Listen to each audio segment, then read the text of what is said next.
Bienvenidos a una nueva inmersión profunda. Hoy nos vamos a sumergir en la leyenda de Aquiles, ya saben, el héroe icónico de la Ilíada de Homero.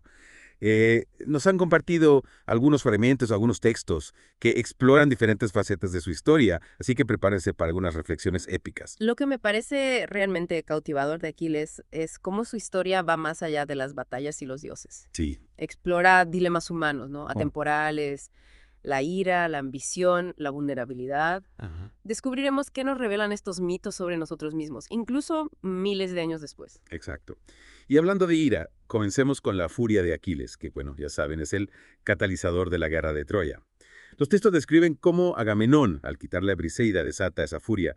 ¿Qué podemos analizar sobre este arranque de ira? Es interesante cómo esta ira, aunque aparentemente va dirigida a Agamenón, revela una lucha interna en Aquiles, más profunda. Él se percibe como el mejor guerrero, el más valiente. Y la acción de Agamenón es una afrenta a su honor, Claro. a su Cleos. Sucleos. Ese anhelo de gloria, ¿no?, que definía a los héroes griegos. Claro, es como si la ira fuera la punta del iceberg. Exacto. Y debajo se esconde esta profunda necesidad de reconocimiento, de dejar una huella en el mundo. Y luego, bueno, está la famosa lección de Aquiles: una vida corta y gloriosa o una larga y ordinaria. ¿Qué nos dice esto? Esa elección tan radical nos habla de la importancia que la sociedad griega antigua otorgaba al arete, Flárete. la excelencia, ¿no?, en todas las áreas de la vida, incluyendo la guerra. Para Aquiles, una vida larga sin gloria era una vida sin sentido. Es increíble cómo estos conceptos, Cleos y Arete, nos ayudan a entender a Aquiles. No es solo un guerrero impulsivo, sino alguien que vive de acuerdo a un código de valores muy específico. ¿Y qué me dices de la tragedia de Patroclo?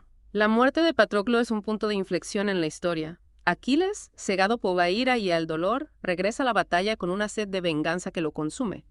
Arrastrar el cuerpo de Héctor alrededor de Troya. Son acciones brutales, que nos muestran cómo el dolor puede corromper incluso al héroe más noble. Es una imagen tan impactante. Sin embargo, luego viene ese momento conmovedor. El rey Príamo suplicando por el cuerpo de su hijo. Es como si un rayo de humanidad atravesara la oscuridad de la guerra. Esa escena es crucial. Príamo, despojado de su poder, apela a la compasión de Aquiles. Y Aquiles, al reconocer el dolor de un padre, al conectar con su propia humanidad, finalmente cede. Es un recordatorio de que incluso en medio del conflicto más brutal, la empatía puede florecer, que incluso los enemigos más acérrimos comparten un terreno común, el dolor, la pérdida, el amor por sus seres queridos. Y hablando de compasión, ¿no?, es interesante cómo esta escena con Príamo también nos revela la complejidad de Aquiles. No es solo un guerrero feroz, es un ser humano capaz de sentir una profunda empatía. Totalmente. Y esta complejidad también se ve en su relación con su madre, Ujú. la diosa Tetis. Ah, sí. Ella intenta protegerlo, ¿no? A toda costa, incluso sumergiéndolo en el río Estigia para hacerlo invulnerable. Exacto. Tetis representa ese amor maternal llevado al extremo, intentando controlar el destino de su hijo. Pero, irónicamente, al hacerlo, crea su punto débil, Su punto débil. el famoso talón de Aquiles. Claro, claro. Es una paradoja fascinante. Buscando protegerlo, lo hace vulnerable. Y esto nos lleva a otra capa de la historia. El destino versus el libre albedrío. ¿Estaba Aquiles realmente condenado desde el principio o tenía alguna opción en su destino? Esa es la gran pregunta que la Ilíada nos plantea.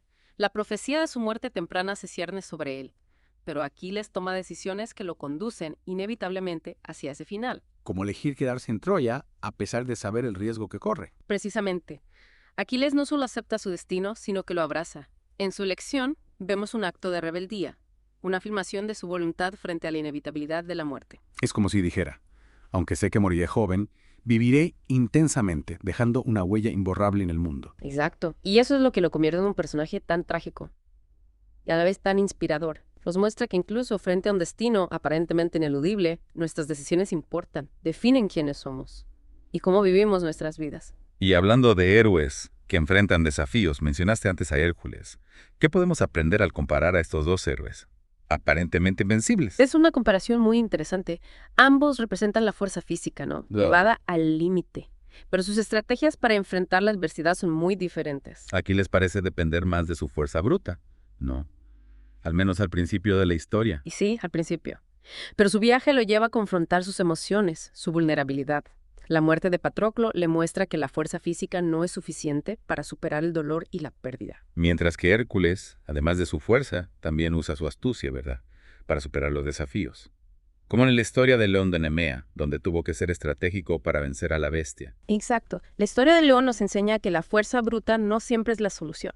A veces se necesita inteligencia, creatividad, incluso un poco de astucia para superar los obstáculos. Es una lección muy valiosa para todos nosotros. A veces la solución no está en la fuerza, sino en la estrategia, en la capacidad de adaptarnos a las circunstancias. Y en ese sentido, Hércules nos ofrece un modelo de heroísmo diferente al de Aquiles. Sin duda.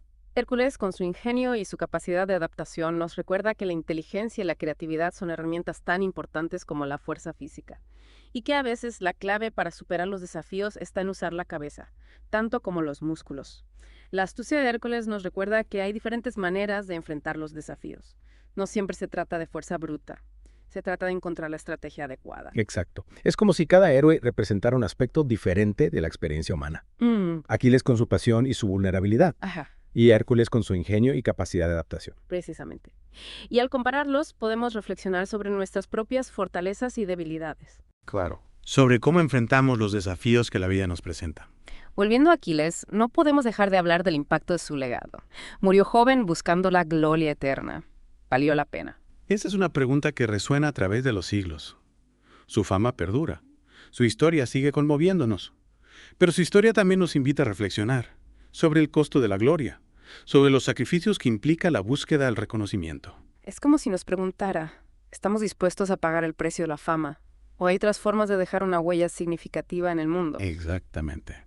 La historia de Aquiles no nos da respuestas fáciles, pero nos plantea preguntas esenciales sobre la vida, la muerte, el legado que dejamos atrás. Y nos recuerda que al final todos somos mortales. La gloria puede desvanecerse, pero la bondad, la compasión, la empatía, esos son los valores que realmente perduran. Es una hermosa reflexión para cerrar nuestra inmersión en el mundo de Aquiles. Una historia llena de batallas, dioses, héroes y monstruos, pero que en última instancia nos habla de la condición humana. Y con eso, llegamos al final de nuestro viaje a través de la Ilíada.